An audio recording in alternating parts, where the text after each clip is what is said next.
Installing the front wheel. You will need a track pump, grease, a rag, and a torque wrench with a T25 torque ski attachment. The parts you need are the front wheel and the quick release axle.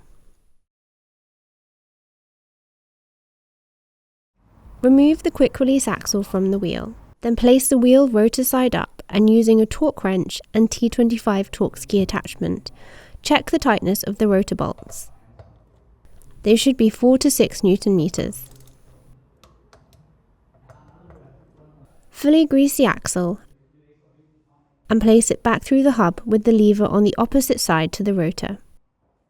You should check your tyre pressure around once a week to keep them inflated to the correct pressure.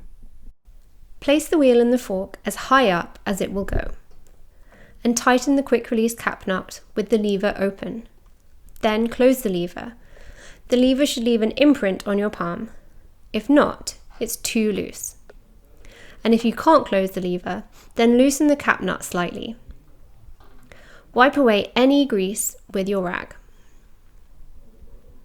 Then check the tyre pressure on the sidewall of the tyre and inflate it using a track pump. Your Bullitt now has a front wheel.